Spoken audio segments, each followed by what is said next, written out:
Good morning, folks. After a brief, tiny little gap, I'm going live again. I spent a month in Vietnam, Hanoi, and enjoyed the hospitality of my guests, my host and hostesses, and hosts in general.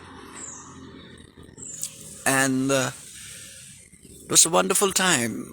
I experienced the beauty of yet another place, so blessed and so bestowed with abundance of nature and simple, beautiful people, deep culture, and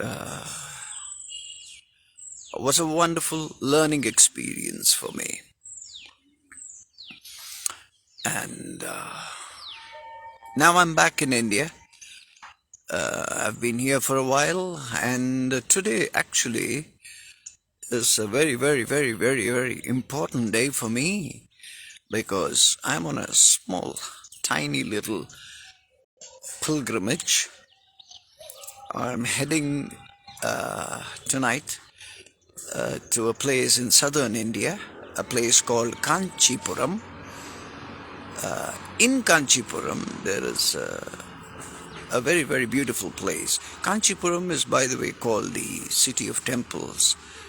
There are huge, large number of temples.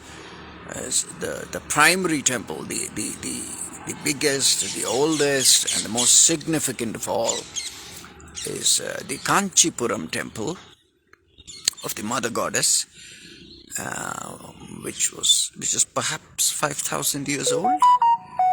I'm not too sure about the exact date, but I know it's ancient and very old, and I've been told it's about 5,000 years old.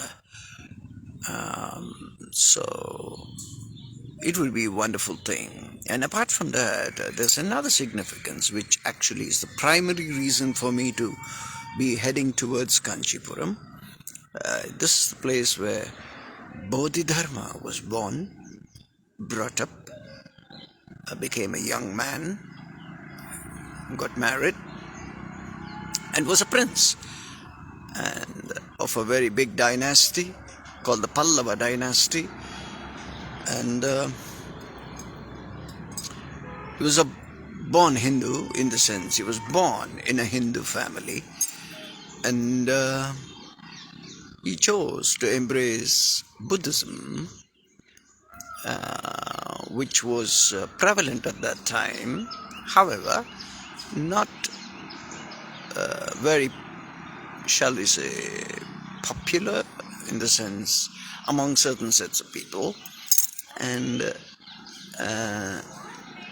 not very much approved by the then Hindus because of stupidity. However, Bodhidharma refused to give up his inclination towards the teachings of Lord Buddha. He was challenged by his own father, and the father said, "You either be the prince, a Pallava prince, stay here, inherit the kingdom, etc., etc., and remain in your so-called faith, Hindu faith, or leave the country." Now, Pallava was a small kingdom within today's Tamil Nadu state. So, Bodhidharma, then I think he was called Vijayadharma, he accepted and he said, "All right, I'll leave your kingdom, but I'm not going to give up Buddhism." So, put more pressure. The Pallava king said, "No, you have to leave the whole country. You have to leave India, the whole subcontinent. You have to go away if you want to remain a Buddhist." And Vijayadharma was a warrior. He accepted that too. And he said, "All right, I'm not going to give up what I like. I'm not going to give up what I what I have faith in. I don't want to give up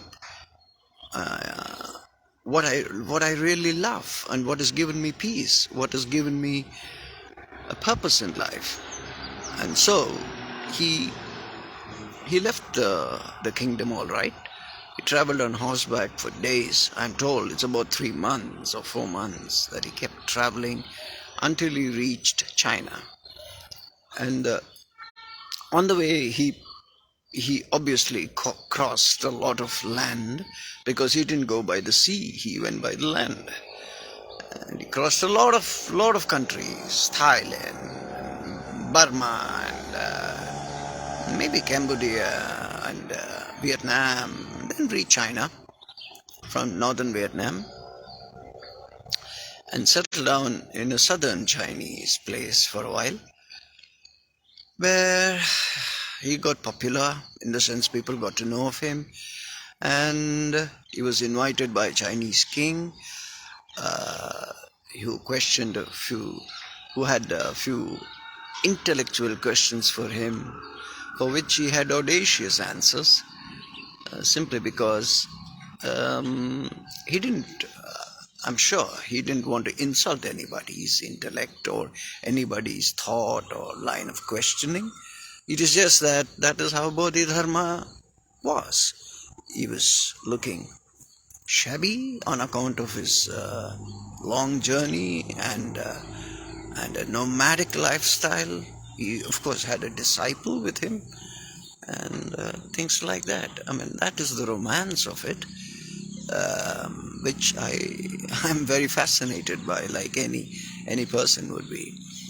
However, for me, this pilgrimage that I'm heading on today is a very, very interesting one, because for the first time in my family, among a lot of people I know, hordes of them, I'm perhaps the first guy to visit. I'm a Krishna devotee, and the first guy to visit a Buddhist monastery, a Buddhist vihara, to say so, because it is still not a monastery, it's a vihara. At least they have honored Bodhidharma now. And I'm reminded yet again, harshly, that religion divides. Although religion had no intention of dividing anybody. On the contrary, religion wanted to perhaps discipline you, give you a lifestyle, a spiritual lifestyle, and a lot of things were added to that to add flavor, a bit of culture, festivity, blah blah blah. And there is a hardcore, deep-seated core of spirituality, which is almost common in all religions. So, yet again, I'm reminded that I'm safe, very, very, very safe and sane within my belief that spirituality rises far above religion.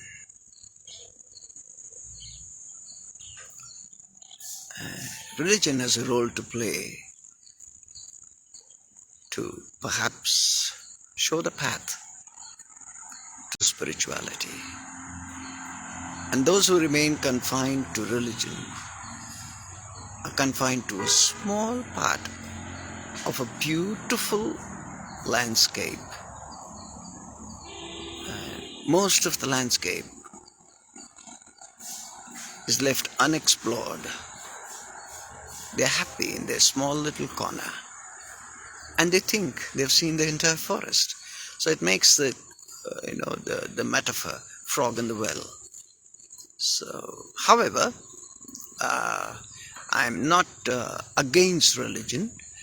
However, if one stays within the boundaries of the religion, the vastness, the entire universe is lost.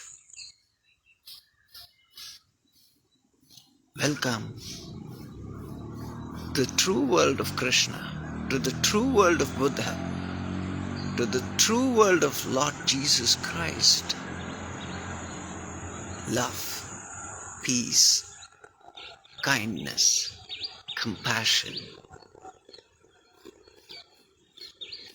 Let's see the big picture.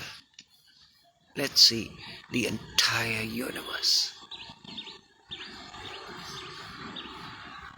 On the flip side, I know most of us will not be able to see the entire picture. So for those of us who are like that, a small part of the picture is very beautiful indeed. But those of us who are blessed to see the entire painting, the entire beauty, we're truly blessed. We're truly blessed. We need to celebrate and be grateful. Have a wonderful day, my friends. Have a wonderful day.